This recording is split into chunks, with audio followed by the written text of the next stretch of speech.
apa ya? Ini ada kayaknya orang-orang baru ya. Oke. Coba di absen dong di kolom chat ya. Sebut nama kalian sama asal mana gitu ya. Boleh ya? Oke, coba dong.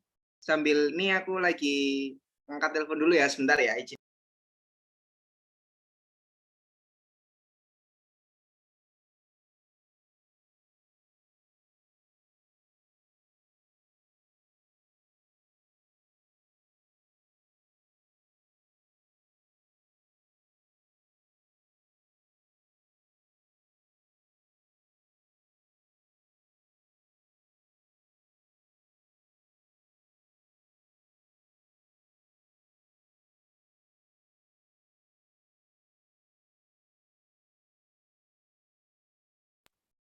Bagaimana nih?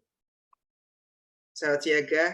Oke, ini sudah ada Siti dari Surabaya Pojok. Oke, coba dong yang lain. Boleh dong absen dulu ya. Sambil nunggu teman-temannya, boleh juga di-share ke siapapun gitu ya. Yang pastinya kita juga nggak tahu apakah mereka butuh atau enggak. Yang penting kita share kebaikan dulu gitu ya. Barangkali mereka nanti ke depannya, wah ini kayaknya forumnya bagus juga ya gitu ya buat diikuti, apalagi gratis gitu ya. Nah itu nggak masalah banget sih buat kita ya. Jadi di-share aja kebaikan ini, Siaga Academy ini, ke teman-teman kita, orang-orang terdekat kita. Gitu ya. Boleh ya, dibantu share ya. Oke, aku tunggu. Sambil di-share, sambil absen dulu nih ya. Oke. Ya, habis ini coba aku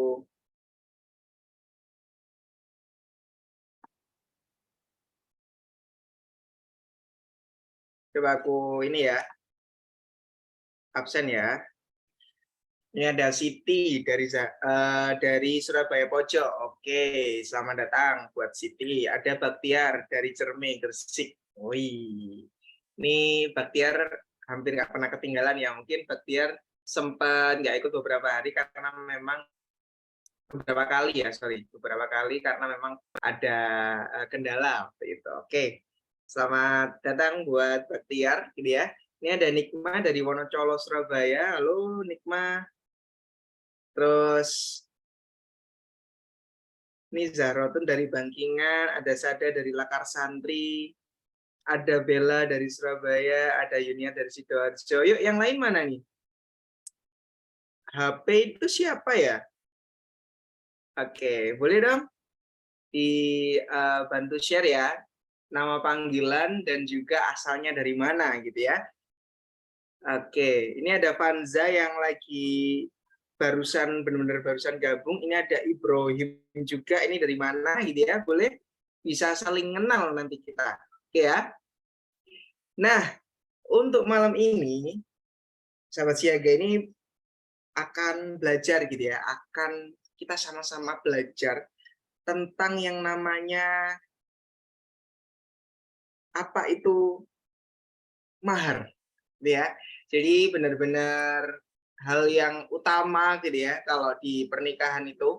Nah, kita membahas apa itu, gimana sih kedudukan dan makna mahar dalam pernikahan itu. Wow, ini luar biasa ya. Barangkali mungkin sempat kita dengar di pengajian-pengajian yang itu juga cuman sekilas gitu ya. Nah, tapi hari ini, malam ini akan dibahas, dikupas tuntas seperti itu ya. Oke. Nah, ini sahabat siaga, mana nih yang lain nih yang kok belum absen ini? Yuk, boleh dong. Ini ada Ibrahim ini, dari mana ini? Terus yang pakai username HP, ini juga belum absen ini ya. Ini Vanza juga ini masih connecting audio. Oke.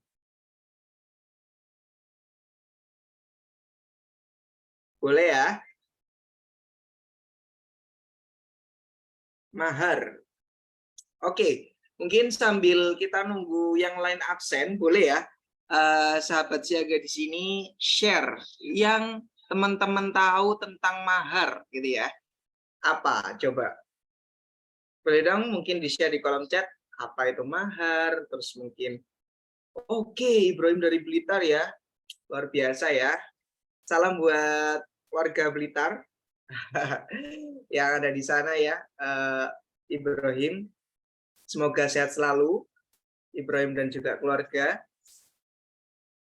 Oke, ternyata yang pakai username HP itu adalah Ustadz Sahli, pengisi pemateri pada malam hari ini. Luar biasa ya. Oke, ini ada Nina Hardiana, boleh mungkin bisa absen dulu ya. Nina ini panggilannya, Nina Hardiana ini panggilannya siapa, asalnya dari mana? Boleh ya, di kolom chat. Oke, nah sedikit mungkin barangkali membahas soal mahar, kira-kira sambil nunggu yang lain ya, kira-kira ada yang tahu nih dari sahabat siaga, mahar itu gambarnya kayak gimana sih? Atau mungkin yang kalian tahu tentang mahar? Gitu. Ini jujur, Rama juga meskipun sudah menikah gitu ya, tapi Rama juga mau tetap terus belajar, apalagi pekerjaannya Rama itu berhubungan dengan wedding, yang mana nantinya Rama juga bisa mengedukasi calon manten gitu ya, biar mereka tahu, oh makna dan kedudukan dari mahar itu seperti apa. Gitu. Luar biasa ya. Oke. Nih ya, Assalamualaikum, halo saya Nina dari Pandeglang, Banten. Waalaikumsalam warahmatullahi wabarakatuh, Nina. Salam ya buat keluarga di Pandeglang sana, sehat selalu. Dan silakan bisa disimak ya kelasnya sampai nanti lahir gitu ya. Nah ini ada jawaban dari Zaratun Siti, mahar itu salah satu syarat untuk wanita yang tidak memberatkan seorang laki tapi tidak merendahkan seorang wanita. Oke, maksudnya mungkin ini ya, syarat untuk pernikahan yang mana hal itu tidak memberatkan si laki-lakinya dan juga tidak merendahkan dari pihak wanitanya gitu ya. Jadi misalkan maharnya apa yang sederhana banget mungkin barangkali gitu ya, yang mana itu bisa dianggap merendahkan seperti itu. Oke, terima kasih Zaratun Siti sudah bantu menjawab ya. Mungkin sahabat siaga yang lain barangkali ada yang tahu tentang mahar. Kalau yang Rama tahu ya, mahar itu ada yang rata-rata pakai seperangkat alat sholat kayak gitu-gitu. Nah, justru Rama di sini meskipun sudah menikah, Rama juga mau belajar gitu ya, mau untuk mencari tahu sebetulnya makna dan kedudukan dari mahar itu seperti apa dalam pernikahan. Gitu ya. Oke. Nantinya bahkan setelah menikah pun ketika kita sudah memahami makna dan kedudukan dari mahar itu sendiri, maka Rama ini bisa melakukan penyikapan gitu ya terhadap mahar yang sudah Rama berikan nih kepada istrinya Rama kayak gitu. Nah, gitu ya. Jadi nggak salah dalam menyikapi seperti itu. Betul ya? Oke, jadi nggak ada salahnya meskipun sudah menikah, belum menikah, apalagi itu perlu mengetahui makna dan kedudukan dari mahar itu sendiri dalam pernikahan. Oke, luar biasa ya. Nah, langsung aja, barangkali bisa langsung Rama buka ya. Oke, bismillahirrahmanirrahim. Assalamualaikum warahmatullahi wabarakatuh. Alhamdulillahirabbil alamin. Wabihi nasta'in ala umurid dunya waddin. Assalatu wassalamu ala asrofil anbiya wal mursalin Sayyidina Muhammadin wa ala alihi wa sahbihi ajma'in. Rabbi shrah li sadri wa yassir li amri wahlul 'uqdatam min lisani yafqahu qawli. Amma ba'du. Alhamdulillah malam hari ini kita bisa berkumpul lagi ya, ketemu sama Rama. Rama juga kangen nih sama sobat siaga semuanya ya yang ada di sini ya. Oke. Nah, malam hari ini ya, khusus malam hari ini kita akan membahas dengan topik ya, mahar, kedudukan dan makna dalam pernikahan. Wah, luar biasa ya. Nah, ada latar belakang yang membuat kita tuh bisa membahas permasalahan ini. Mungkin barangkali teman-teman atau sahabat siaga di sini pernah mendengar atau mengetahui informasi di berita-berita gitu ya, ada mahar yang ngasihnya mobil mewah gitu ya, sertifikat tanah gitu ya, sertifikat rumah dan sebagainya. Bahkan ada juga yang lucu-lucu, unik-unik, ngasih maharnya berupa sandal.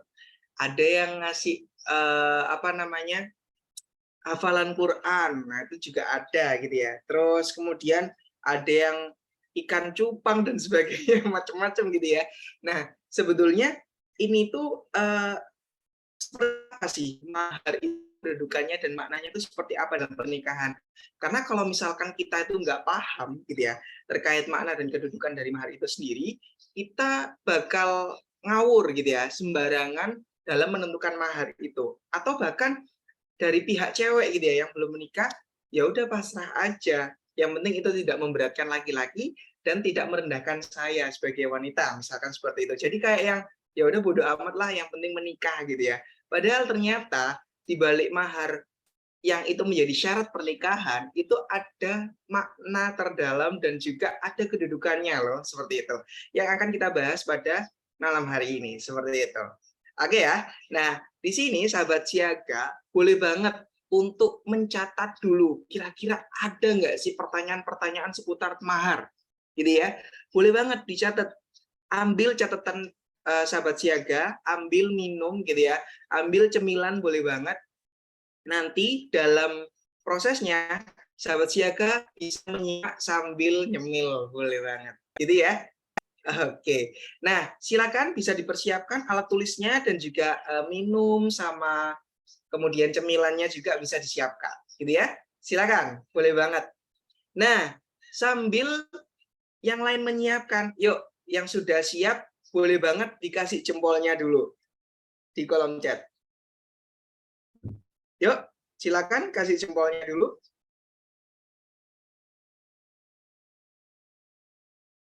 Oke, sebentar. Nih Rama juga mau ngasih jempol.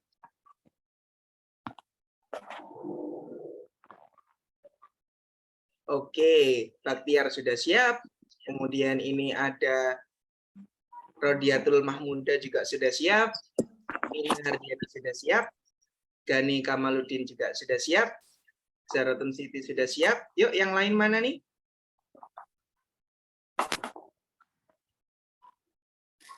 Ayo, yang lain mana?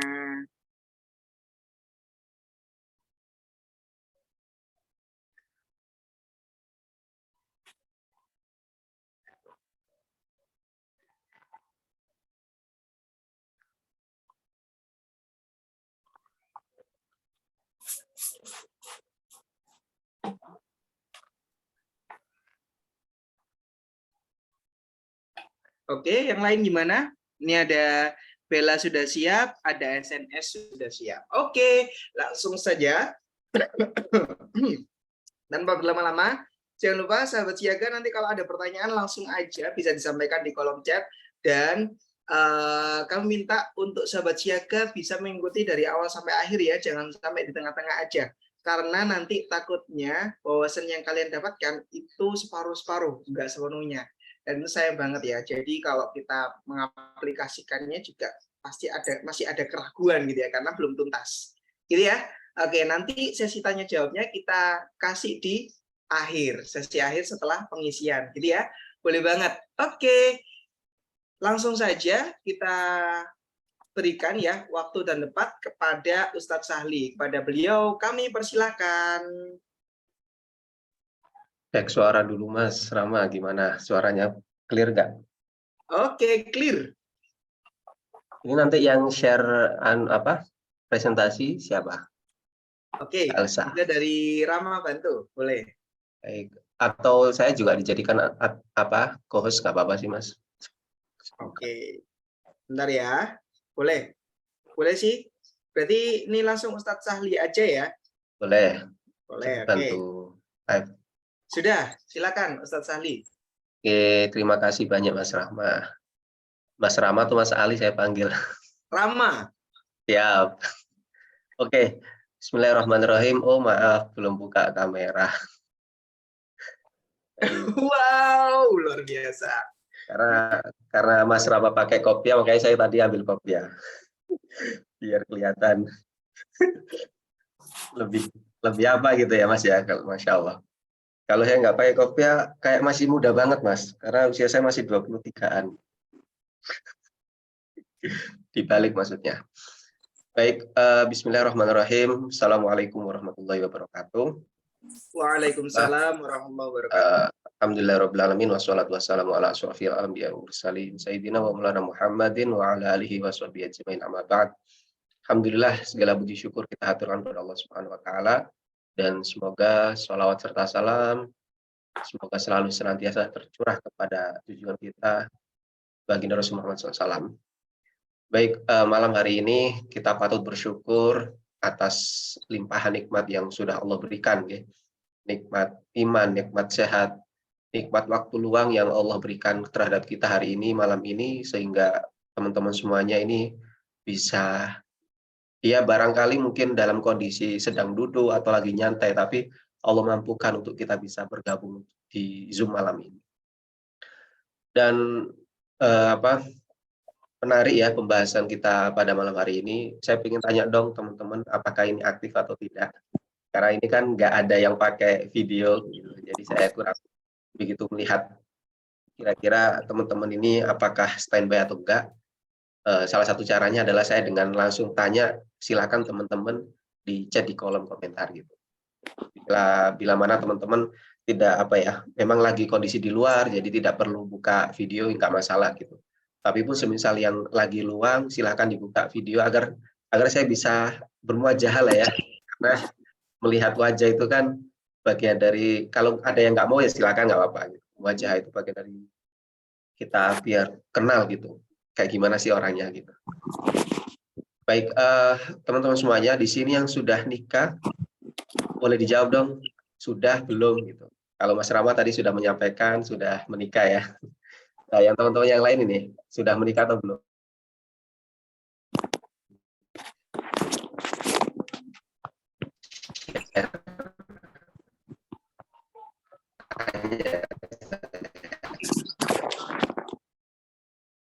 Ada yang sudah, ada yang belum gitu.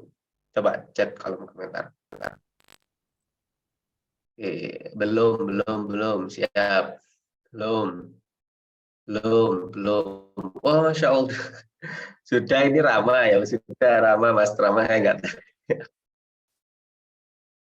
Oke, jadi banyak yang belum, dan alhamdulillah, insya Allah ini adalah bekal yang semoga baik buat teman-teman yang belum menikah, karena wawasan ini juga salah satu bagian dari wawasan yang penting gitu kan, karena banyak sekali yang kemudian memahami mahar itu sesuatu yang maka kemudian kita mensederhanakan hal itu. Gitu.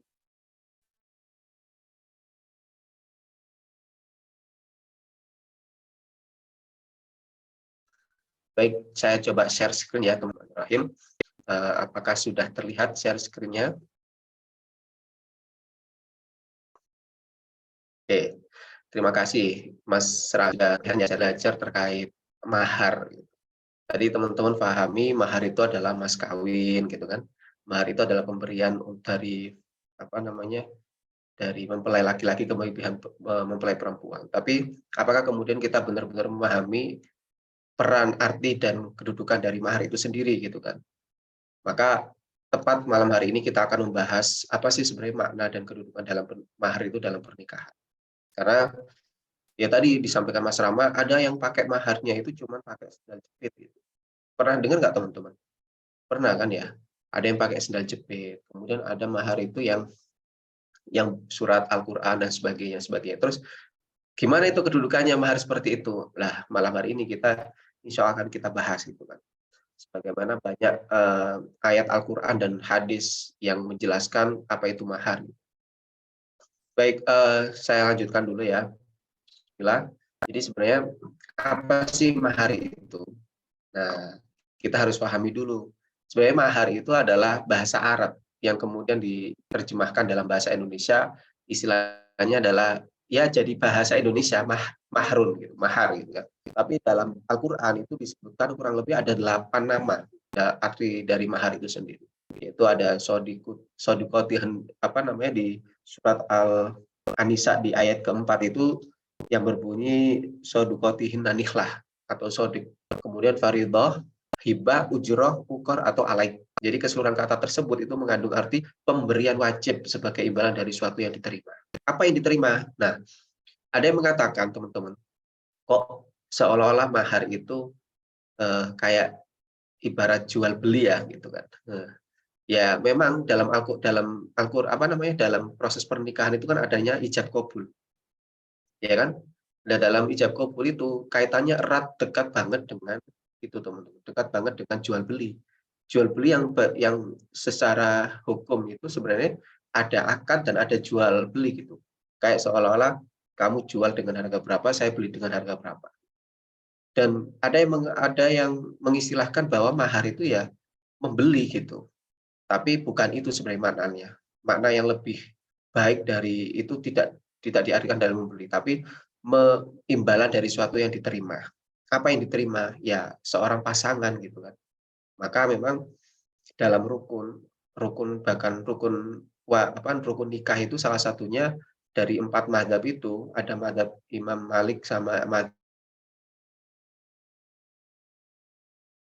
memasukkan mahar itu atau rukun dari pernikahan gitu. Tapi Imam Syafi'i dan Imam Hanafi itu tidak. Tapi apakah kemudian ini tidak wajib? Justru mahar itu wajib.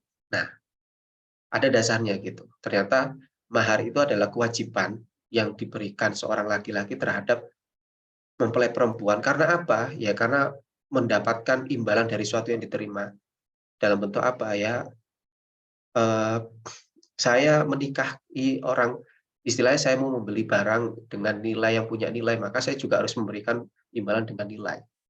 Tapi nilai dalam arti ini adalah eh, sodukot nihlah di Al-Quran di surat An-Nisa itu dijelaskan sebagai pemberian yang penuh dengan kerelaan. Ya, pemberian ini ayo kita pahami sebagai penghargaan bagi seorang perempuan. Gitu.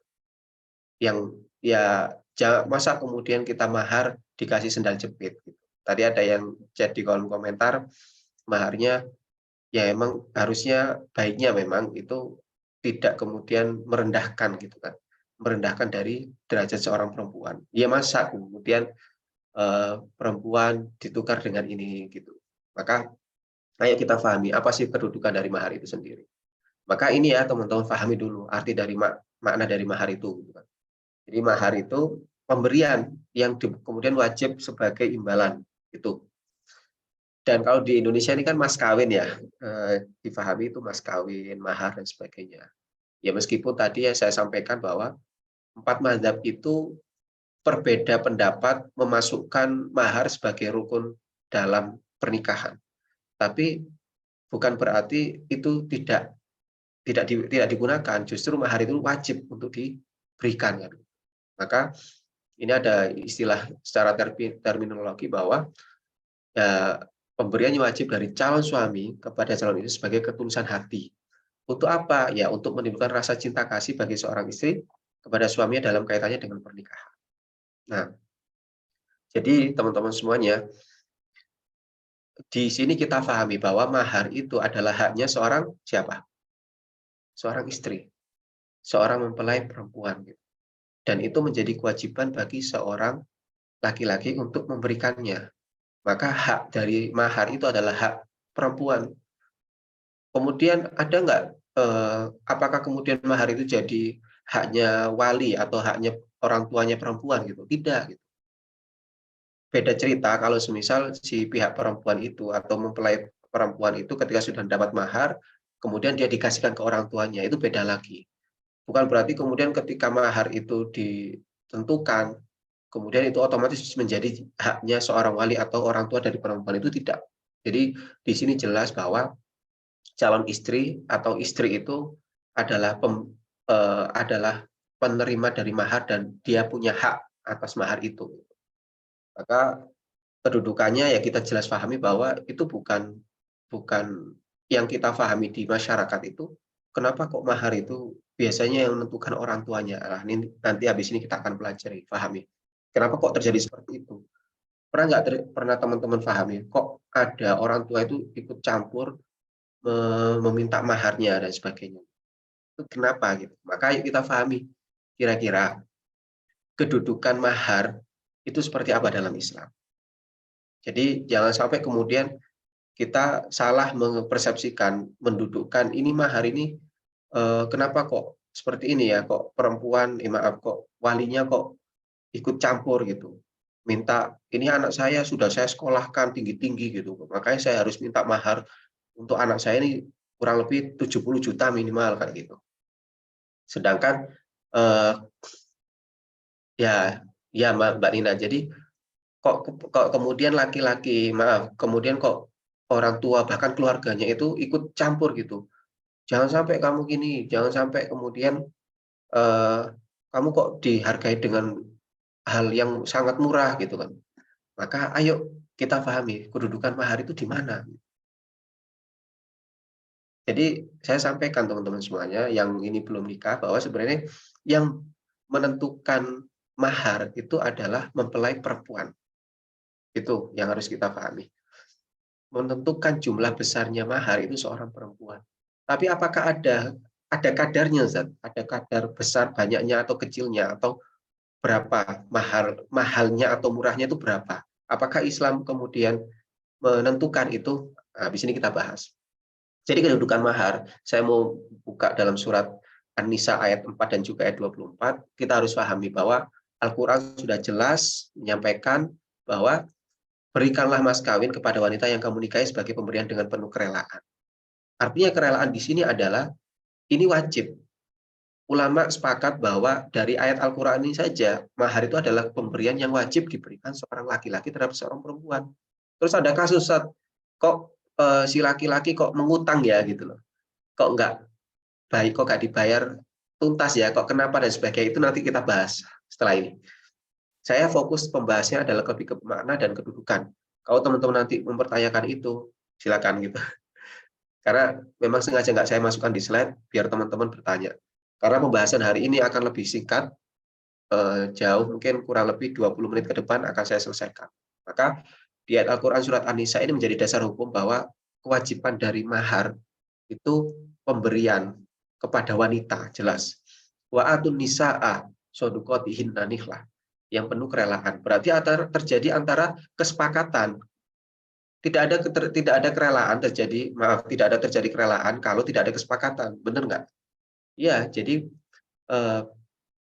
mahar itu ditentukan besarannya, kecilnya itu perempuan yang minta, laki-laki yang memberikan. Tapi ada hadis yang kemudian menyampaikan bahwa ya apa ya, nanti saya jelaskan ya, paling di sesi di terakhir ini nanti saya jelaskan. Yang pasti yang menentukan besar kecilnya mahar itu seorang perempuan. Laki-laki memenuhi kewajiban yang diminta seorang perempuan. Apa besar kecilnya kita bahas habis ini. Makanya stay tune ya, stay tune teman-teman. Kemudian dalam surat selanjutnya di ayat ke-24 dalam surat An-Nisa yang sama, famastamta'tum bihi minhunna fa'atuhunna ujurahunna fardhah. Maka istri-istri yang telah kamu nikmati dalam artian campuri atau sudah diduhul atau kamu mungkin sudah malam pertama lah istilahnya gitu kan. Di antara mereka berikanlah kepada mereka maharnya dengan sempurna sebagai suatu kewajiban. Nah, ada catatan sempurna, dengan sempurna maksudnya berarti bisa dong saat diutang. Nah, paham nggak? Kok mahar kok diutang lah. Nah, ini nanti ada pembahasannya ternyata. Mahar kok diutang saat itu. Jadi ternyata teman-teman semuanya ada dua macam mahar. Ada mahar musamma, ada mahar misli.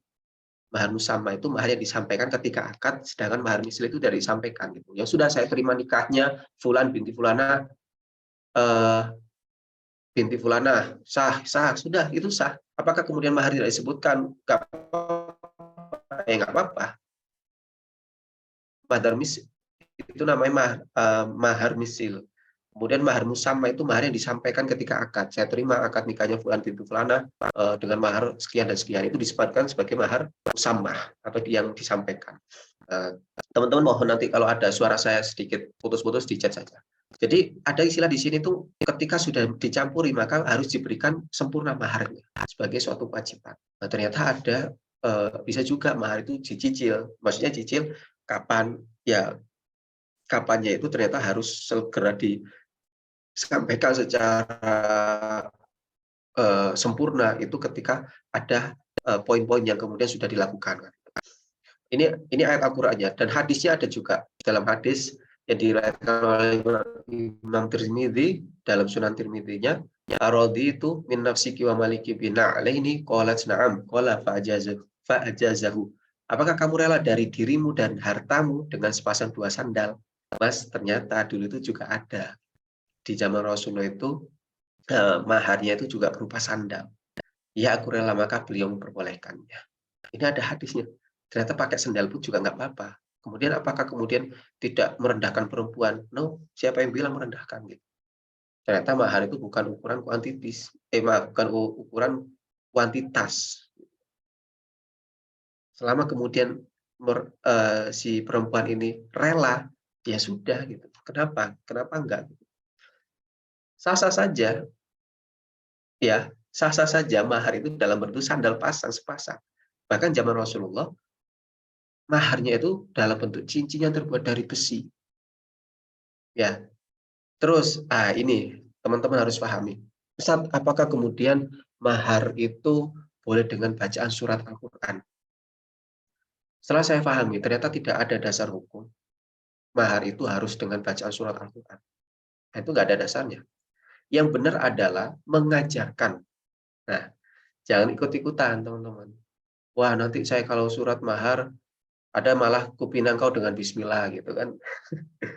Itu ya, kupinang kan bismillahirrahmanirrahim dulu ya, benar. Tapi kemudian maharnya adalah dengan surat gitu kan. Benar nggak, Ustaz? Harus dikaji dulu. Suratnya itu apa? Kebanyakan kan maharnya dengan surat Ar-Rahmah. Konsekuensinya ketika kita menggunakan mahar surat Ar-Rahmah, kewajiban daripada laki-laki itu adalah memberikan keilmuan dari surat Ar-Rahmah itu dengan tafsirnya, dengan apa, mendidik benar-benar tafsirnya, mendidik bagaimana menghafalkannya, mendidik bagaimana cara membaca dengan benar, mendidik untuk mengamalkan sampai akhir hayatnya. Nah, ya, itu konsekuensinya. Jadi sebenarnya mahar surah itu tidak ada dasarnya. Yang ada adalah mahar mengajarkan. Karena zaman dulu mengajarkan Al-Quran itu atau jasa dalam arti jasa itu juga berharga. Gitu. Nggak banyak para sahabat, apalagi yang dekat dengan Rasulullah, yang bisa mampu memahami Al-Quran dengan baik sesuai dengan apa yang Rasulullah ajarkan. Karena itu bernilai. Maka kemudian nanti kalau kita nikah kemudian menggunakan, ya jelas berat kalau kita teman-teman ya, maksudnya berat kalau kita mengajarkan ayat Al-Quran gitu. Apakah kemudian kita benar-benar memahami tafsirnya, benar-benar memahami maksud dari istilahnya dalam Al-Quran itu kan ada bahasa yang bahasa jelas, ada bahasa yang bahasa kiasan dan sebagainya. Bukan artian berat ya, memang konsekuensinya itu. Nah, semisal kalau kita mau surat Ar-Rahmah, maka ya harus kemudian pihak laki-laki itu mengajarkan tafsirnya, memahamkan ayat Al-Qur'annya secara kata per kata gitu kan. Bahkan harus mengamalkannya, eh, bagaimana mengawal istrinya itu bisa paham dan mengamalkan setiap ayatnya. Berat nggak? Ya seperti itu konsekuensinya kalau kita menggunakan surah. Tapi sebenarnya dasarnya tidak ada menggunakan surat Al-Qur'an. Yang ada adalah mengajarkan. Itu yang jadi catatan. Makanya jangan sampai kemudian teman-teman ini ada, bukan berarti itu dibacakan, enggak. Yang benar adalah mengajarkan. Nah, itu harus dipahami. Maka dari sumber Al-Quran dan hadis tersebut, ulama sepakat bahwa menetapkan hukum wajibnya memberi mahar kepada istri itu adalah wajib. Dan tidak ditemukan literatur ulama yang menempatkan sebagai rukun. Ya, mereka sepakat menempatkan sebagai syarat sah bagi suatu pernikahan. Rukun itu kan ya tadi ada beberapa ulama itu tidak menempatkan dalam rukun, tapi itu syarat sah. Syarat dibaliknya. Apa bedanya syarat sama rukun? Ada yang tahu nggak, teman-teman? Coba di kolom komentar. Apa bedanya syarat sama rukun? Nah, saya jelaskan. Jadi syarat itu sesuatu yang harus dipenuhi sebelum terjadinya proses itu. Sedangkan rukun itu adalah syarat yang ada dalam prosesnya. Maka mereka para ulama ini sebenarnya sepakat kalau mahar ini bukan masuk di rukun, dia sudah jadi syarat sah. Jadi ketika mau nikah, syaratnya untuk nikah biar sah itu harus ada mahar gitu loh. Sedangkan rukunnya itu biasanya ada mempelai laki-laki, mempelai perempuan, ada wali, kemudian ada sihot ijab kabul, kemudian ada 2 saksi, itu masuk rukun gitu. Makanya kenapa ada beberapa ulama itu tidak menempatkan mahar sebagai rukun. Rukun itu prosesinya, sedangkan syarat itu sebelumnya gitu. Kan ada syarat sah sholat itu kan harus berpakaian rapi, harus suci dari hadas. Nah, ketika rukun sholat itu kan takbiratul ihram. Selama proses sholatnya itu adalah rukun gitu. Bedanya rukun dan syarat. Dan jadi mereka sepakat menempatkan syarat sah bagi suatu pernikahan itu adalah mahar, bukan masuk rukun. Sedangkan kalau saya lihat dibaca itu Imam Malik sama Imam Hambali itu memasukkan rukun. Nah itu ya nggak masalah, itu perbedaan pendapat seorang ulama ya seperti itu. Jelas ya, di sini kedudukannya mahar itu adalah wajib. Perkara nanti mahar itu apakah boleh dihutang atau boleh dicicil dan sebagainya, itu ada perkara lain. Ada pembahasannya. Oke, saya lanjutkan teman-teman. Terus, kira-kira berapa kadar mahar? Nah, saya tanya. Tadi ada yang tanya, wih, tadi kok ada yang sendal ya Ustadz ya? Ada yang kasih mahar cuma sendal gitu kan. Terus ada yang ngasih mahar itu yang sampai rumah, sertifikat tanah dan sebagainya. Apakah boleh? Ternyata teman-teman, berapa sih kadar mahar itu yang boleh diminta sebenarnya dari pihak perempuan? Itu haknya perempuan, silakan minta. Tapi apakah Islam menetapkan? No, ternyata dalam Islam itu tidak menentukan jumlah minimum dan jumlah maksimum. Ukuran mahar itu diserahkan kepada perempuan mutlak sesuai kemampuan suami. Nah, ini harus difahami. Karena hal ini disebabkan perbedaan tingkatan kemampuan manusia dalam memberikannya. Karena ada suatu kondisi yang laki-laki mampu memberikan lebih, ya silahkan. Perempuan yang kadang perempuan itu yang nggak mau dinikahi laki-laki akhirnya memberatkan maharnya. Dengan alasan memberatkan mahar. Tapi ketika ternyata laki-lakinya mampu memberikan, perempuan cari alasan lain gitu. Kalau dari awal nggak mau, ya sudah tolak saja gitu. Nggak usah pakai memberatkan mahar dan sebagainya gitu kan. Jadi tidak ada jumlah minimum dan jumlah maksimum. Bahkan dulu di zaman Umar bin Khattab itu pernah Umar bin Khattab itu melarang mahar itu lebih dari 400 dirham. Berapa 400 dirham itu? Jadi karena laki-laki kan harus ada kerelaan. Nah, jadi tidak ada dipaksaan dan memang tidak boleh dipaksakan. Maksudnya adalah sesuai kemampuan. Tapi nanti ada di akhir saya sampaikan. Sabar. Intinya haknya perempuan minta disesuaikan dengan kemampuan suaminya. Karena setiap kemampuan itu setiap seseorang itu beda kemampuannya. Ada yang cukup pakai sendal ya silakan gitu. Asal ada kerelaan di situ teman-teman. Nah tadi dulu di zaman Umar bin Khattab itu beliau pernah melarang mahar itu lebih dari 400 dirham. Kemudian sama seorang sahabiah perempuan ya, berarti itu dibantah gitu. Nggak bisa seperti itu ya Amirul Mukminin. Karena dalam ayat surat Al-Quran itu ada ya di Al-Quran itu disampaikan bahwa tidak boleh mengambil mahar yang sudah diberikan meskipun itu maharnya banyak. Nah, berarti kan tidak ada ukuran dengan jumlah nominal. Dari situlah kemudian Umar mengatakan, "Oh ya, saya salah gitu. Ampuni saya ya Allah, Umar salah." Maksud beliau ya saya itu Umar salah gitu.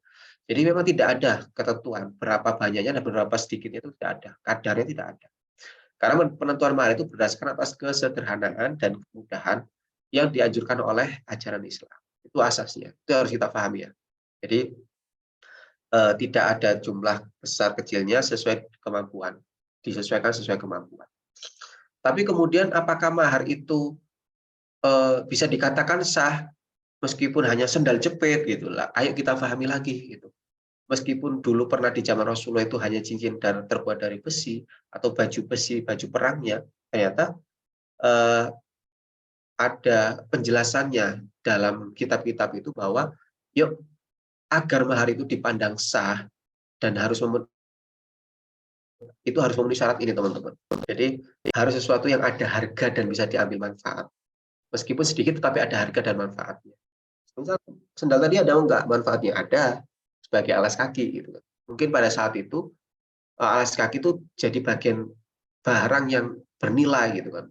apalagi di Jazirah Arab yang masih banyak perbudakan gitu kan. Dulu di zaman Rasulullah ada pasirnya panas, maka bisa jadi sandal itu sesuatu yang berharga. Jadi yang pertama dipandang saya itu harus memenuhi syarat berikut ini, minimal 4. Ada nilainya, bisa diambil manfaatnya, berharga dan sebagainya. Tadi dulu di zaman Rasulullah mengajarkan Al-Quran itu berharga banget. Itu sebagai jasa.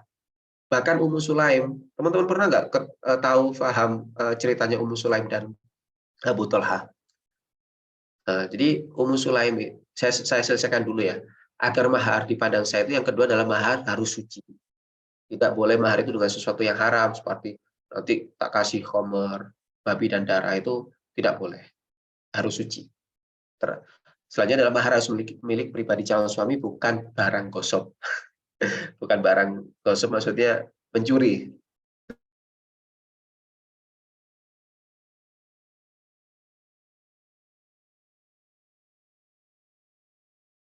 Harus jelas serta diketahui bentuk dan jumlahnya apa, berharga nggak, jelas nggak, iya jelas, mengajarkan Al-Quran. Bahkan dulu, apakah kemudian mahar itu harus dalam bentuk barang? Nah, ada pertanyaan lagi nih. Ternyata enggak juga gitu. Mahar itu bisa dengan jasa, teman-teman. Tadi jasa mengajarkan Al-Quran, bukan surat Al-Quran. Ingat, jasa mengajarkan. Tapi bagi saya itu justru lebih berat malahan. Teman-teman harus mengawal selama kemudian pernikahan itu berlangsung. Teman-teman harus memberikan pengetahuan ayat Al-Quran yang sudah disampaikan. Dan harus mengamalkannya. Gitu. Nah, ini ceritanya Ummu Sulaim. Maharnya adalah dengan, tahu nggak? Ada yang tahu nggak? Nanti ada yang tahu dikasih mungkin dari Mas Rama. Jadi silakan ada yang komen, tahu, tidak tahu gitu. Cerita Ummu Sulaim dan Abu Talha. Kurang tahu apa tuh Ustaz? Kurang tahu. Yang lain? Ceritanya Ummu Sulaim dan Abu Talha. Mana ini yang lain? Tahu atau belum? Kurang tahu. Nggak tahu Ustaz. Oke, lanjut. Yang lain. Tak tunggu. Ya minimal yang jawab ada 7. Lupa. Oke, belum tahu Mas Gandhi, Mbak Nina. Nggak tahu, belum tahu. Oke, saya sampaikan. Jadi Ummu Sulaim ini adalah wanita yang cantik. Masya Allah. Ummu Sulaim ini eh, ya saya apa namanya, yang meninggal ini sebagai suaminya. Jadi Ummu Sulaim ini dulunya adalah seorang yang kafir, dalam artian ya belum Islam, ya belum masuk Islam. Kemudian ketika Ummu Sulaim ini masuk Islam, terjadilah cekcok dengan Malik, suaminya. Malik ini suaminya, cekcok gitu loh. Gak terima kok istrinya ini masuk Islam gitu. Akhirnya cekcok, kemudian Malik ini saking cekcoknya sudah parah, dia keluar dan dia saking marahnya itu kan melakukan pertempuran lah istilahnya, dan di situ dia meninggal. Malik itu meninggal, suaminya Ummu Sulaim itu meninggal. Kemudian tersebarlah informasi bahwa ini Ummu Sulaim ini menjadi janda gitu, yang meninggal, yang masih ada putra. Abu Talha ini salah satu temannya dari Malik tadi. Abu Talha ini orangnya kalem dan dia tampan gitu. Kemudian ditanya Ummu Sulaim. Ummu Sulaim ditanya Abu Talha, ya Ummu Sulaim, saya sudah mendengar kabar suamimu dan sebagainya. Maukah engkau aku nikahi? Apa jawabannya Ummu Sulaim? Ummu Sulaim menjawab seperti ini. Siapa orang yang tidak mau menikah denganmu ya Abu Talha? Kamu seorang mungkin saudagar kaya, saudagar lah. Kamu orang yang tampan, perawakan akhlak kamu baik. Tapi satu yang tidak bisa yang menghalangi saya untuk menikahimu adalah karena kamu belum Islam. Nah, ya, jawab bayangkan. Karena kamu belum Islam. Syarat kamu mau nikah, mahar yang saya minta adalah kamu masuk Islam. Ketika kemudian Abu Talha tertarik, gimana caranya, ya gratis ya, ngapain kasih mahar, ternyata maharnya dia cuma masuk Islam. Temui Rasulullah. Abu Talha mengatakan seperti Ummu Sulaim mengatakan temui ya Rasulullah, maka ketika itu Abu Talha nemui Rasulullah, dan ketika itu Rasulullah mengislamkan dan Abu Talha masuk Islam dan menikah. Coba bayangkan, ternyata maharnya adalah masuk Islamnya Abu Tolha. Apakah itu bernilai? Sangat bernilai gitu.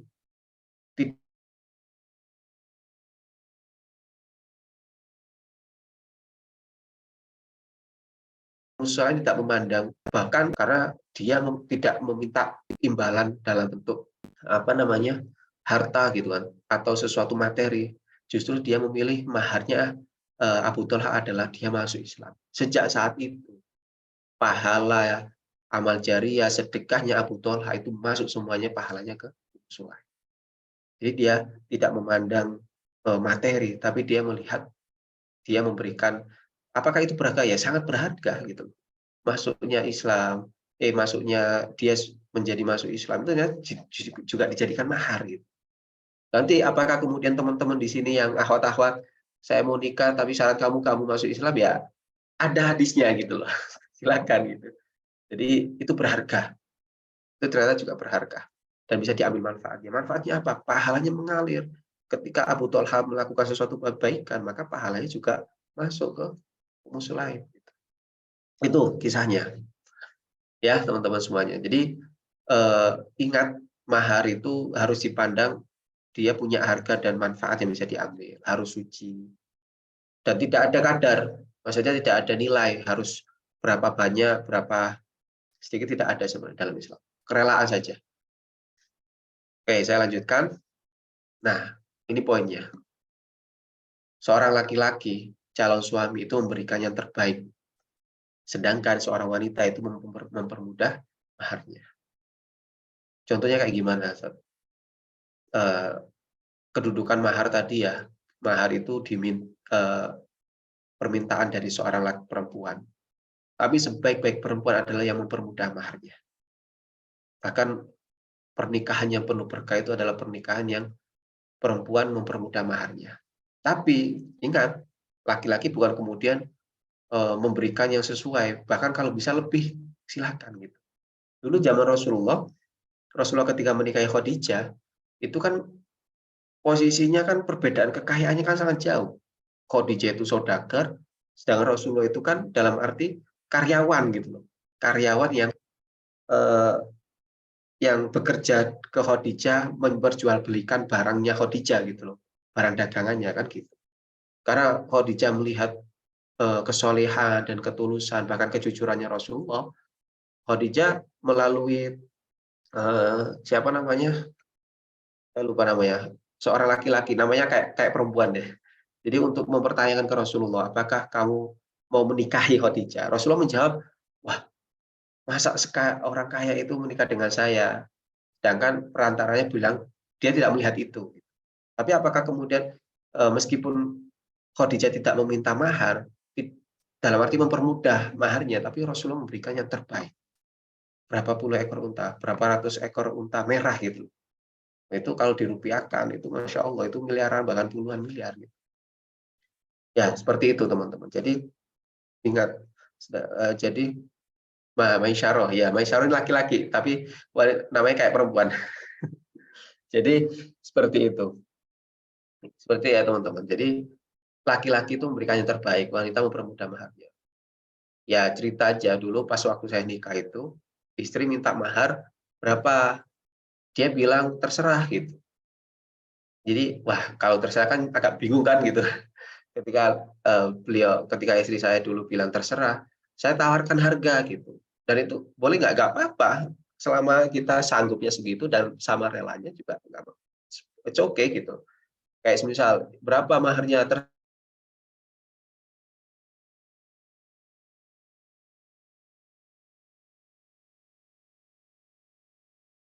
kasih harga, gimana saya kasih ketika pas langsung pernikahan, uang 1 juta itu saya tambahin dengan cincin 5 gram.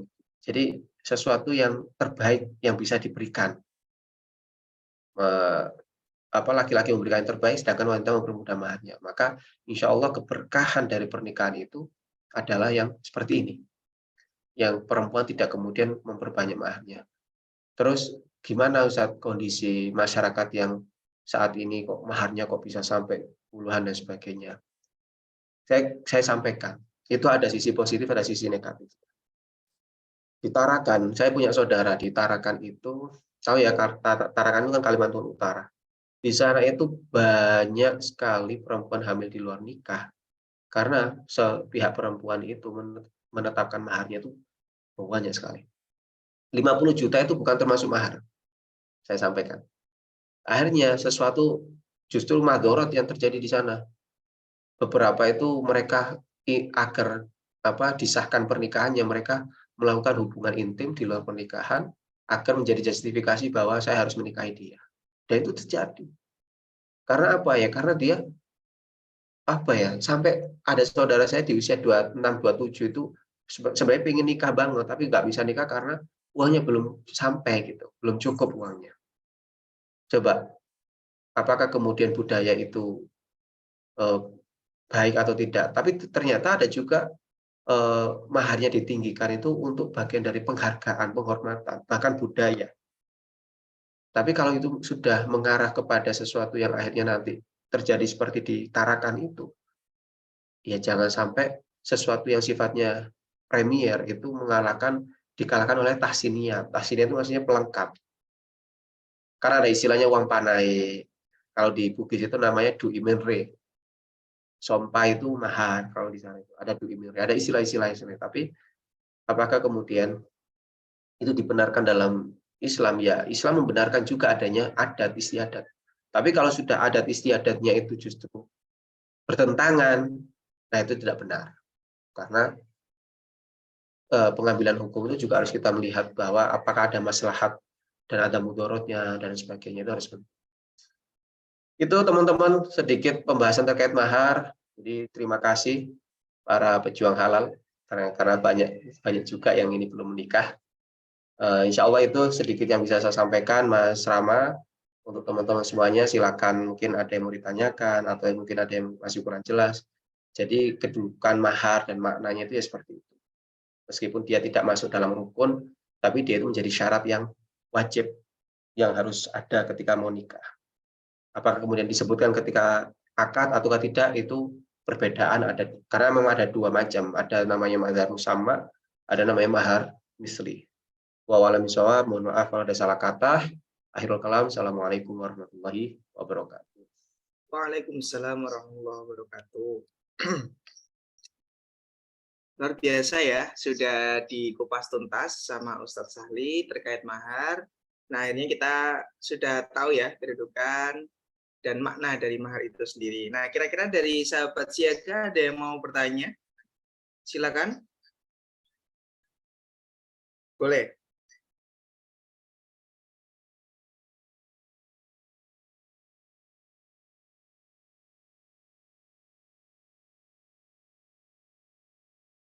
Gimana? Sambil nunggu kali ya. Mungkin ini Ustadz Sahli, Rama kayak yang ada sekilas pertanyaan gitu ya yang lewat di pikiran gitu ya. Misalkan ada case yang pernah Rama dengar juga sih. Jadi misalkan ada laki-laki sudah memberikan mahar gitu ya. Kemudian ternyata setelah menikah ada permasalahan ekonomi barangkali begitu. Terus kemudian si suaminya ini kayak yang ngambil maharnya lagi, nggak tahu entah itu dipinjam atau memang istilahnya direlakan gitu ya sama istrinya. Nah, kalau ada case kayak gitu tuh gimana, Ustadz Sahli? Boleh atau enggak? Atau justru ya itu kembali lagi ke haknya istri, karena kan istri sudah istilahnya sudah menerima nih. Nah, maharnya ini ya terserah istri mau berikan kembali ke suaminya boleh atau gimana. Nah, itu gimana hukumnya, Ustadz Sahli? Baik, Mas Rama. Jadi kondisinya ketika kondisi ekonomi sulit, itu kan, saya tegaskan lagi bahwa mahar itu haknya seorang istri. Kalaupun semisal istri itu memberikannya karena kondisinya seperti sulit, ataukah memang harus dipakai, ya silakan gitu. Bahkan dulu itu pas waktu setelah nikah, maharnya istri saya itu, saya tahu itu akhirnya saya tahunya ternyata maharnya itu langsung diberikan kepada orang tuanya. Apakah boleh? Nggak apa-apa gitu. Karena sudah jadi haknya seorang istri gitu. Tapi ketika kondisi, biasanya kan maharnya bisa berupa emas ya, emas batangan kah atau emas cincin, kemudian dijual untuk eh, untuk membantu perekonomian, yaitu diserahkan ke istri gitu, haknya istri. Gimana kalau istrinya boleh ya nggak masalah. Kalau semisal akadnya boleh nggak saya pinjam, dipinjam pun nggak masalah karena itu punya istri ya, kayak istri punya barang yang itu haknya, kemudian nanti dipinjam dan dikembalikan nggak apa-apa gitu, nggak masalah sih. Tapi diusahakan nilainya tidak berkurang karena emas semisal kalau harga 1 gramnya di tahun ini itu 900, maka ya tidak kemudian ya kita sesuaikan ketika dikembalikan ya emas dengan harga yang pada saat ini gitu. Jadi tidak dijatuhkan dengan harga yang kayak tahun lama, kan nggak bisa seperti itu juga. Maka emas itu menjadi patokan gitu. Ya nggak apa-apa Mas, berarti dibolehkan dan sah-sah saja asal ada kerelaan. Dan nggak boleh istilahnya nggak boleh memaksa, nggak boleh dirampas. Kalau sampai kemudian tidak terjadi kerelaan kan berarti ada yang masalah dengan pernikahannya kan gitu. Oh Kok ya, paham sampai sih. istri nggak memperbolehkan dan sebagainya.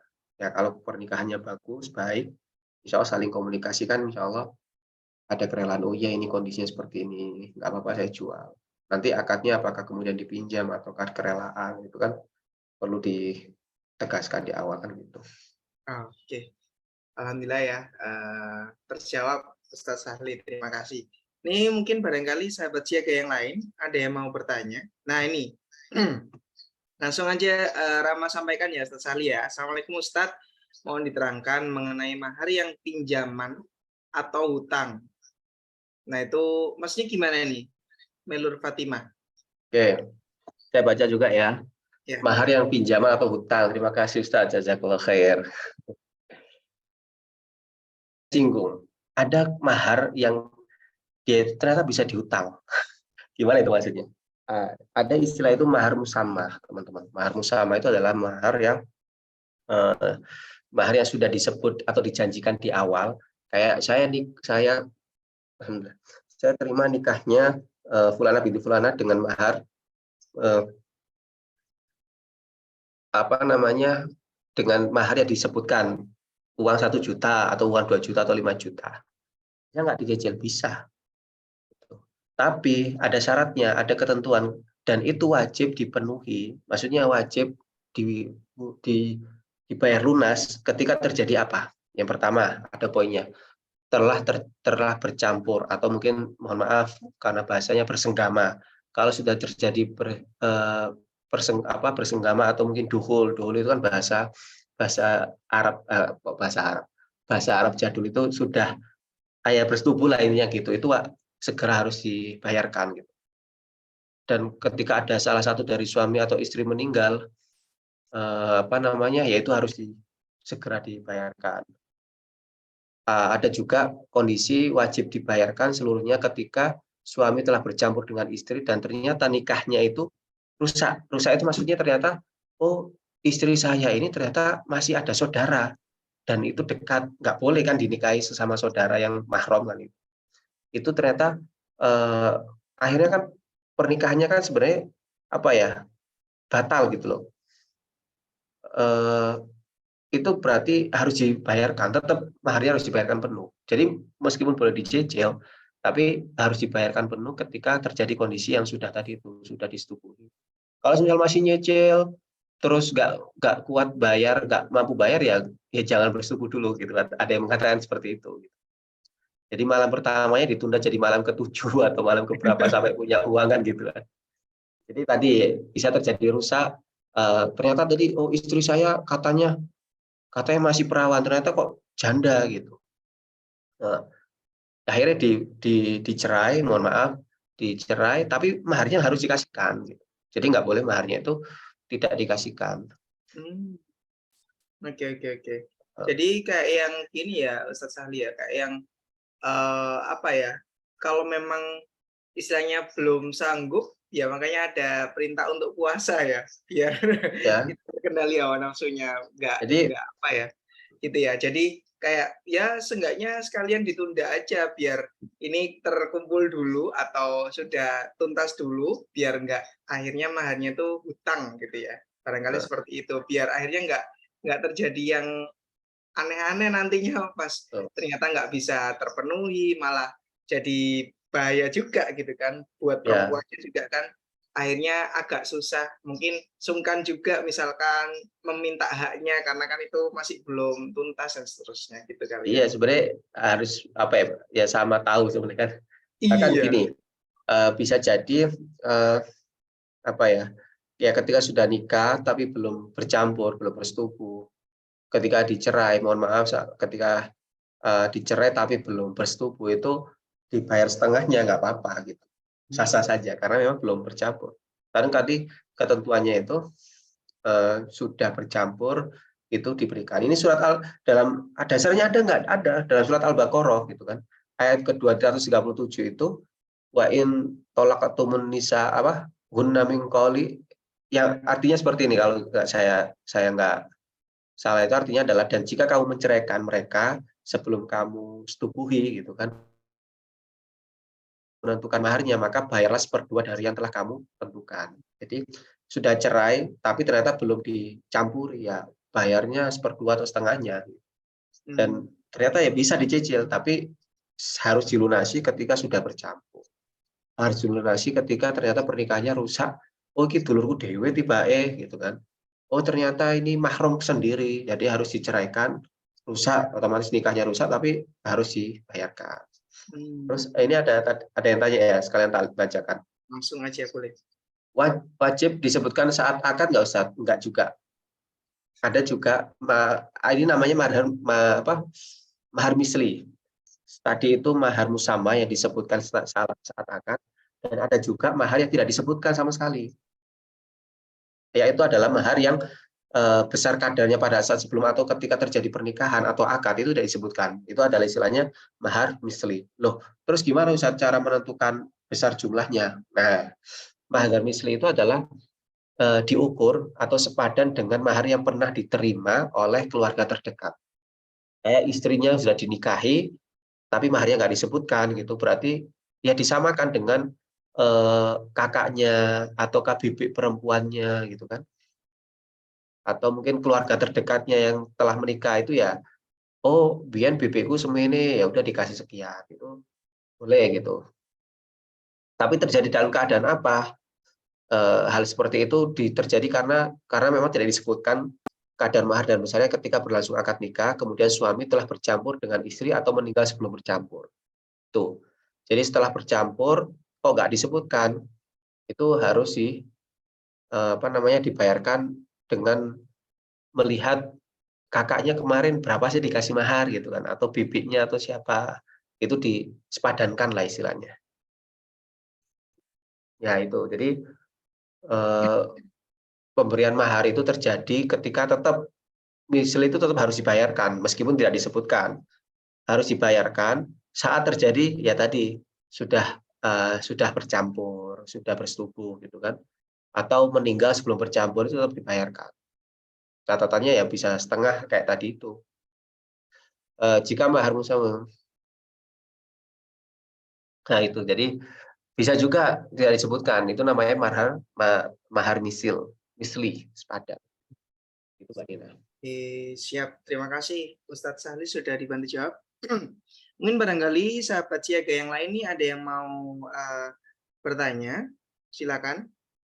Ini mohon izin Ustadz, ini Rama angkat telepon sebentar ya dari klien Boleh, meeting. silakan.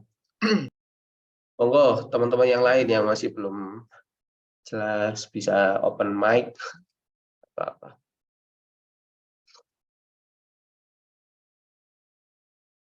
Ya, mengenai Mbak Fatimah Haris sudah jelas atau kurang Mbak yang tadi disampaikan, mohon mengenai mahar yang pinjam atau hutang.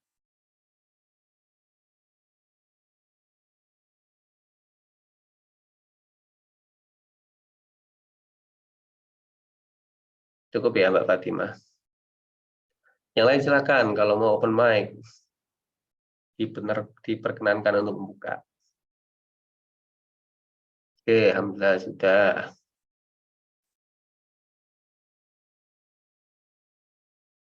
Ya, ada yang tanya, Gani Kamaluddin, ini Ikhwan ya? Oke, kalau ortu yang ikut menentukan mahar itu gimana, Ustaz? Terkadang mempelai wanita sudah oke namun nah, ada kondisi juga seperti ini di masyarakat.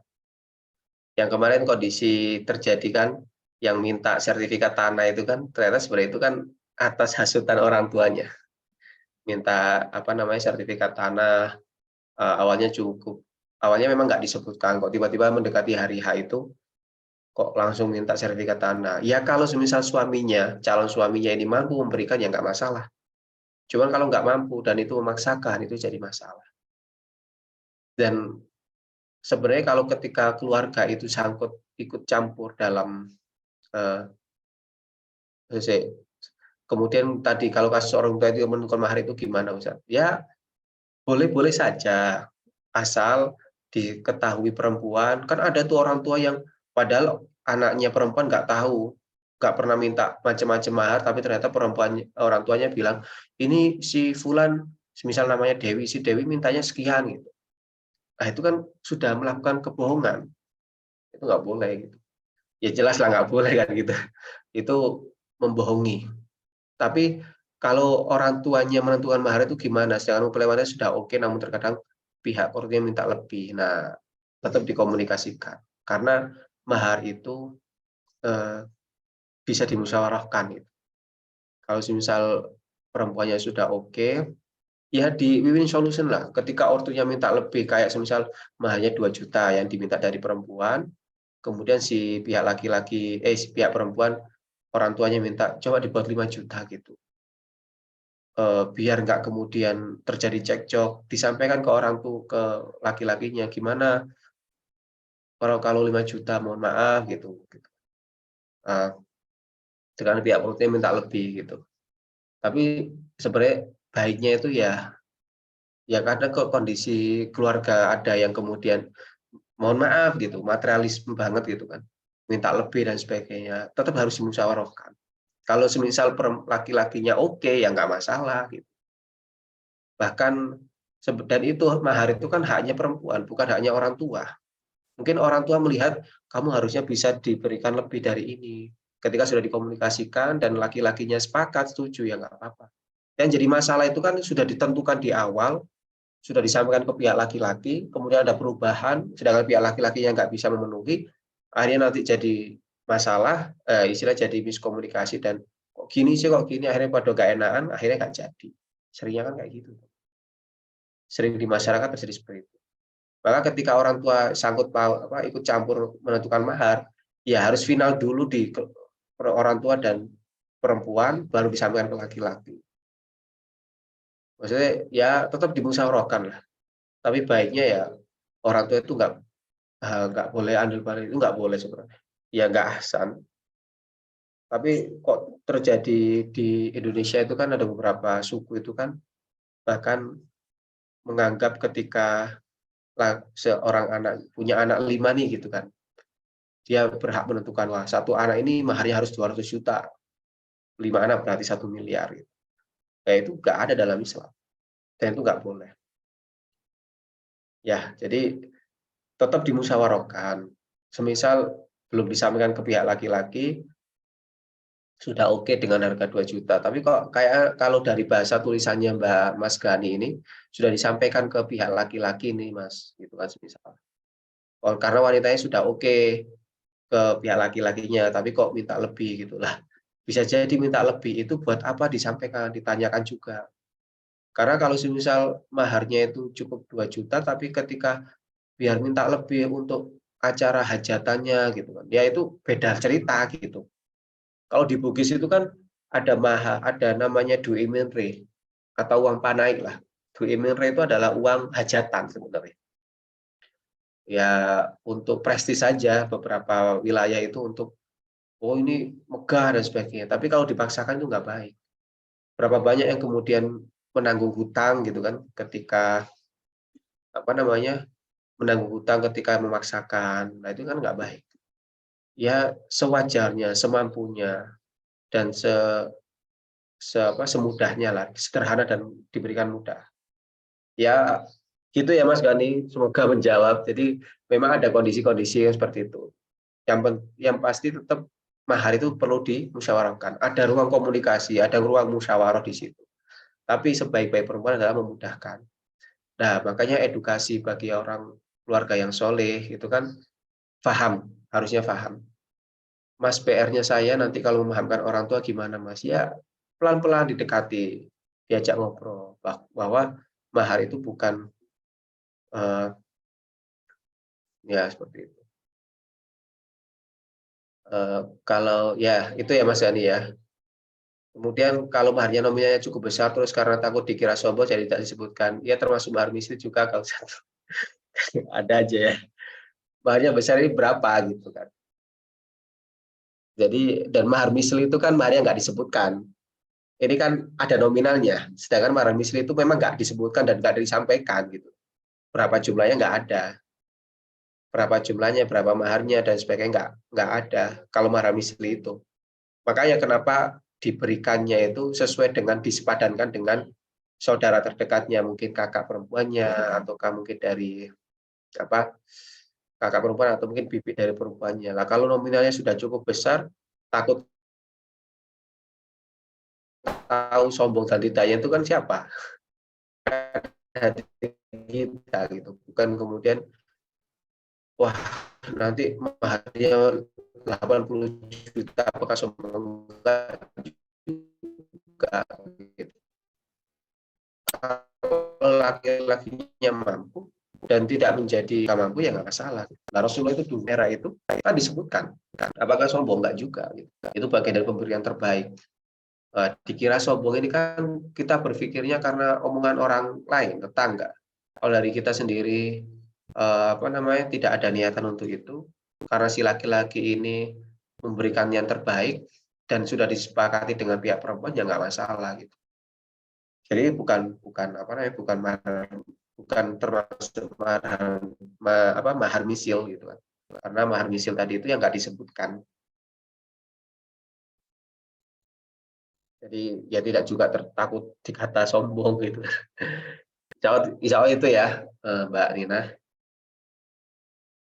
Dan juga Mas Gani Kamaluddin. Wah, aku kelewatan banyak ini kayaknya ya.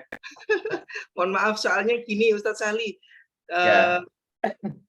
FYI 89 itu tanggal rame-ramenya pernikahan. Jadi persiapan pernikahan ini mulai banyak gitu ya. Jadi mohon Ya, Masya maaf Allah. kalau nggak bisa gabung ini tadi barusan. Nah ini lumayan ya. Kalau kasus ikut menentukan mahar. Waduh, emang banget. Pengen, tapi nggak apa nanti perginya aja ya. Oke, ada lagi mungkin sahabat siaga yang lain yang mau bertanya? Monggo Mas Gani sama Mbak Nina apakah kurang jelas? Ataukah sudah clear? Monggo dikasih.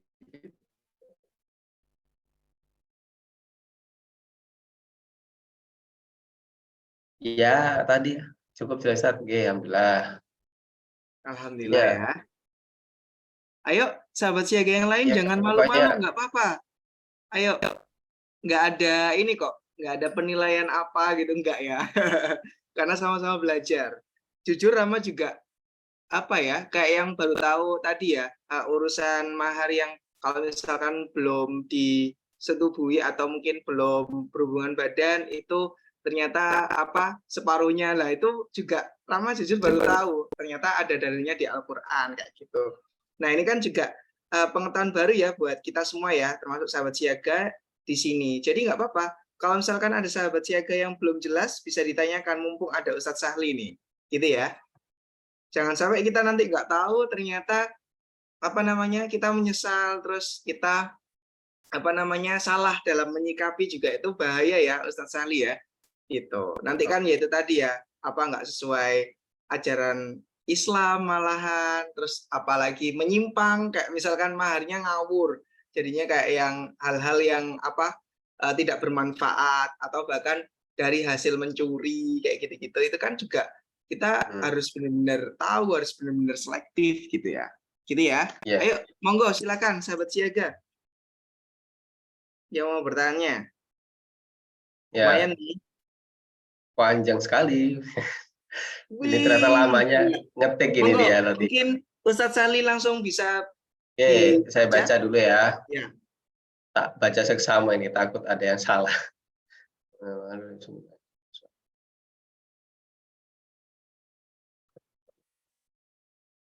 Mau kalau misal mahar dari suami ditanya sama suami, ditanya atau diminta, oh apa boleh tidak? Saya menjawabnya iya nanti itu seperti janji pada suami untuk diberikan pada suami.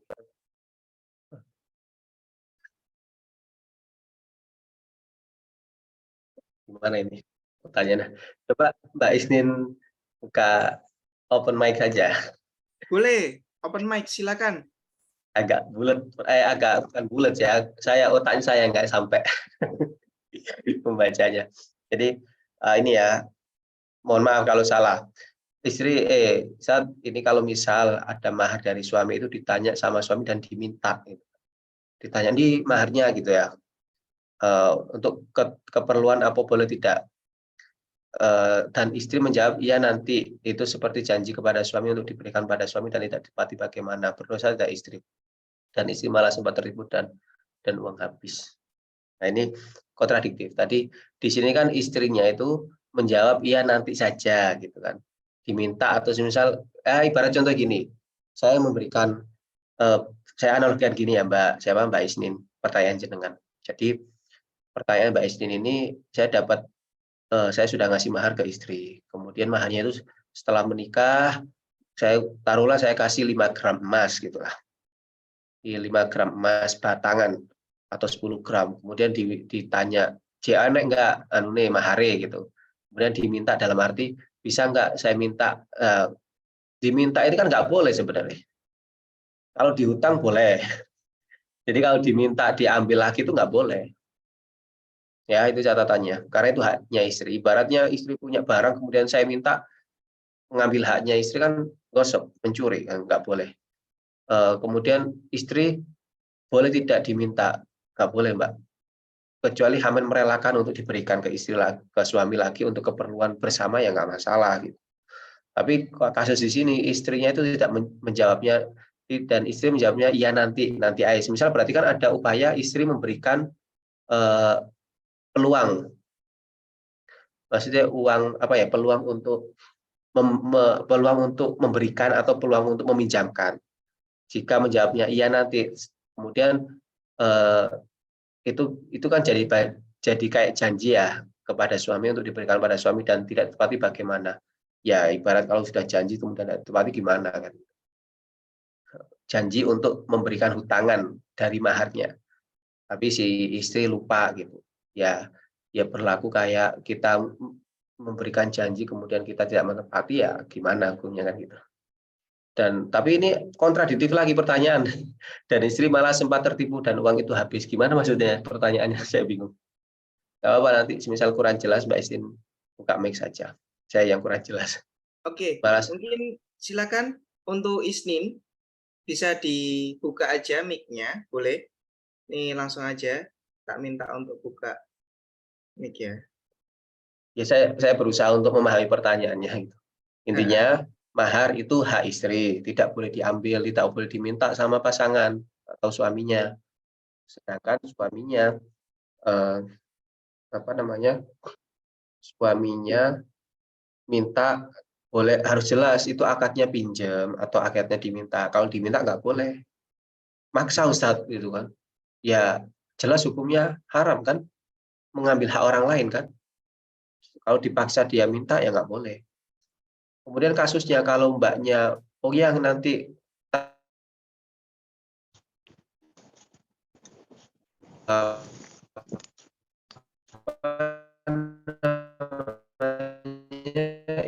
itu apa dalam arti mau dipinjam atau diminta jelas dulu. Jadi harus dikembalikan. Ustadz, Ya namanya lupa ya. Oke silakan. ini kalau iya aku ngerti kalau misalnya itu tentang mahar, iya ngerti seperti itu. Kalau penjelasannya itu tentang dari uang seserahan itu bagaimana Ustadz?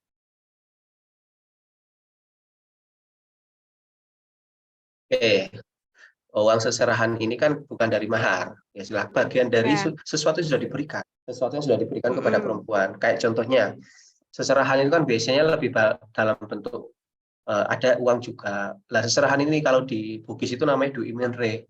Seserahan ini maksudnya dipergunakan untuk apa? Dipergunakan untuk hajatan, pernikahan, untuk selamatan, istilahnya untuk walimahtul ursnya, itu seserahan. Tapi ada juga seserahan itu yang berupa pakaian, seserahan itu berupa kosmetik atau rias sepatu sendalnya pasangan gitu. Terus kemudian diminta lagi ya silahkan gitu. Dalam arti ya masa sih sudah dikasih terus diminta lagi? Gimana? Itu etiket saja sebenarnya. Tapi ketika diminta lagi ya kalau misal ibaratnya sudah hak milik ya kalau mau diminta ya silakan. Tapi apakah kemudian ketika sudah nikah seserahan itu uang serahan itu kan sebenarnya makanya harus komunikasi, harus musyawarah yang jelas. Meskipun laki-laki yang punya gawe ketika menikah, tapi apakah perempuan itu tidak boleh membantu acara walimatul urs? Ya boleh saja gitu. Masalahnya ternyata ada juga ya keluarga itu yang kamu sudah kemarin saya bantu uang 5 juta untuk acara pernikahan, mana kembalikan? Nggak boleh seperti itu. Uang sudah dikasihkan kok diminta kembali. Nah, itu kan hukumnya ya ibaratnya gimana lah meludah sendiri, ngambil ludahnya sendiri kan gitu. Ya simpelnya kayak gitu sih Mbak Isnin. Jadi seserahan ya tetap harus dikomunikasikan kepada keluarga. Tapi ada juga ya ternyata kondisi seperti itu. Nah itu ya kita akan menemui orang-orang kayak gitu. Semoga bukan kita gitu. Semoga bukan calon-calon keluarga kita. Itu adabnya itu bagi saya ya mohon maaf itu ya nggak punya adab kayak gitu gitu. Ya ibarat sudah bantu untuk acara walimah, kemudian diminta lagi,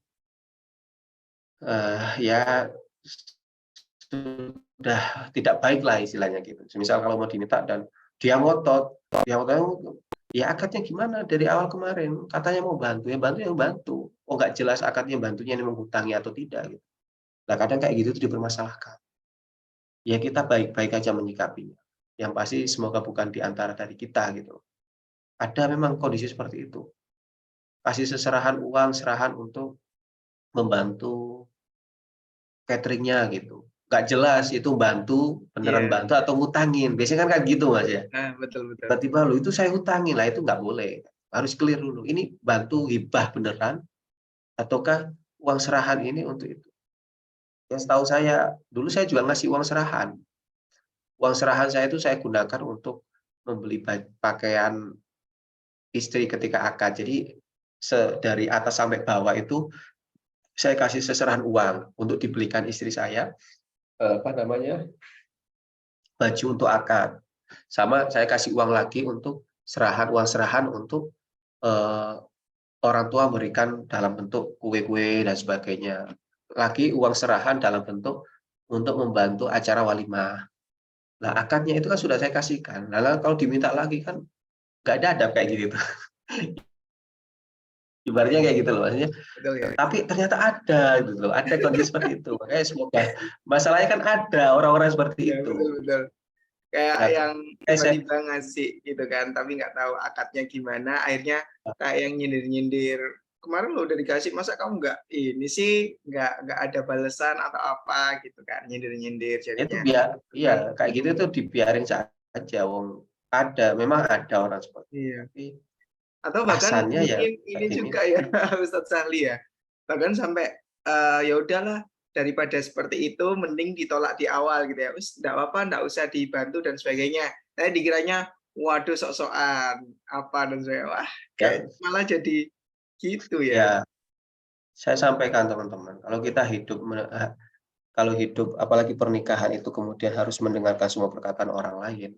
Ambil perkataan baik dan memang itu baik secara agama nggak masalah. Tapi kalau itu harus ngikutin semua kata-kata dari orang harus gini. Saya kasih bantuan, ya harus jelas juga bantuannya ini bantuan hutang atau bantuan apa itu harus clear. Iya betul ya Ustadz ya. Wah, ini nggak cuman sekedar soal mahar aja yang dibahas, bahkan sampai etikanya seperti apa gitu ya dalam ngomongin soal pemberian juga itu ternyata ya masih ada hubungannya juga ya. Oke, siap Ustadz. Nih jadi menambah wawasan juga ya. Jadi memang meskipun Rama juga sudah menikah, ya terkait soal pemberian, terus janji dan sebagainya ini kan juga jadi hal yang juga masih keterkaitan ya sama yang namanya mahar tadi gitu ya. Oke, betul betul betul. Nah, ini mungkin karena sudah jam segini ya, barangkali sahabat siaga kalau misalkan masih ada pertanyaan boleh banget disampaikan langsung ke nomornya admin aja. Nanti kita bisa bantu sampaikan ke Ustadz Salihnya. Begitu ya. Jadi kalau misalkan sahabat siaga, waduh sekarang nggak kepikiran, ternyata setelah kelas ini baru kepikiran, nah itu nggak apa-apa bisa disampaikan aja ke adminnya. Gitu ya.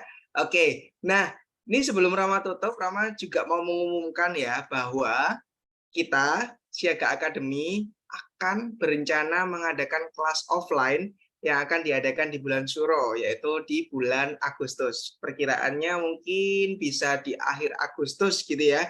Akhir Agustus itu kita bakal mengadakan kelas offline. Nah, ini kita mulai sounding, mulai dari sekarang, barangkali sahabat Siaga ada yang bisa apa ya, menggambarkan, wah ke depan kayaknya aku bakal bisa luangkan gitu ya biar ikutan gitu.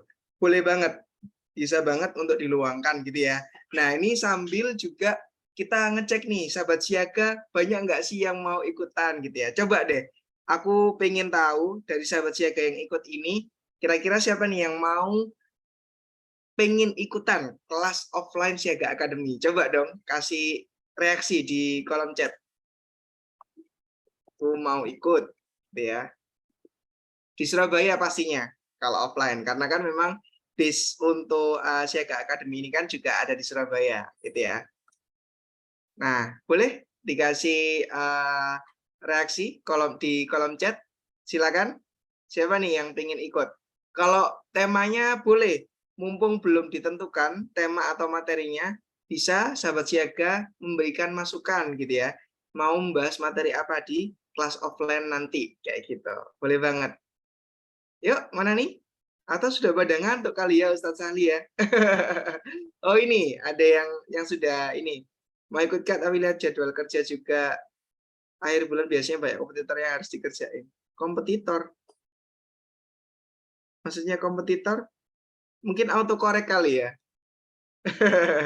Oke, nggak apa-apa. Nanti bisa kita kontek-kontekan lebih lanjut ya. Oke, ada Baktian nih pengen ikutan. Yang lain gimana? Mungkin karena di luar kota kali ya. Kalau di luar kota pastinya mungkin ada kesulitan buat ikut. Coba kita bisa bantu mungkin gambarannya kita bisa di kelas terus kita live streaming atau mungkin dibikin online, bikin di Jakarta. Amin, amin mudah-mudahan ya Melur Fatimah Haris, mudah-mudahan kita bisa bikin di Jakarta. Amin. Nah, ini kita kembangkan dulu di Surabaya. Kalau misalkan nanti teman-temannya Melur juga mau ikut, bisa mungkin via online kali ya, kita coba bisa adakan. Coba kita rundingkan, kita pertimbangkan dengan tim, barangkali nanti di kelas offline itu, kita bisa sambungkan melalui Zoom juga. Gitu ya? Oke. Ada lagi? Nah, ini coba nanti kita bisa adakan ya semacam mungkin ada games berhadiah kali ya nanti ya di kelas offline ya biar lebih seru gitu kan nanti mungkin siapa yang aktif atau gimana gitu ya. Oke, ini ada Desi Amelia yang offline di record online. Oke, siap. Siapa boleh izin live karena agenda Zoom lainnya. Oke, boleh Ustadz Sali. Ini juga sudah selesai sih Ustadz Sali ya. Terima kasih buat semua sahabat siaga yang sudah ikutan pada malam hari ini. Terima kasih juga buat Ustadz Sali yang sudah meluangkan waktu dan ilmunya untuk di-sharekan kepada kita semua. Semoga bermanfaat ilmunya buat kita semua pastinya. Amin, amin, dan alamin. Dan menjadi amal jariahnya untuk Ustadz Sali. Dan jangan lupa untuk sahabat siaga bisa ikutan di kelas online minggu depan seperti itu. Nah, sebelum ditutup, terima kasih ya dan mohon maaf apabila ada salah-salah kata atau mungkin kelakuan Rama yang kurang berkenan dan Rama tutup. Wassalamualaikum warahmatullahi wabarakatuh. Kita foto dulu ya. Waalaikumsalam warahmatullahi wabarakatuh. Oke, silakan. Oke, foto dulu. Yang bisa dibuka fotonya, bisa videonya. Nah, ini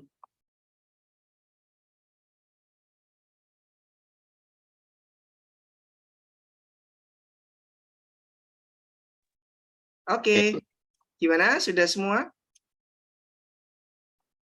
Oke ya. Mungkin pada malu-malu semuanya. Yuk, langsung 1, 2, 3. Oke, terima kasih. Selamat Oke, beristirahat buat semuanya. Terima kasih Ustaz Ali. Silakan bisa sama-sama, izin les. meninggalkan ruang online-nya. Oke.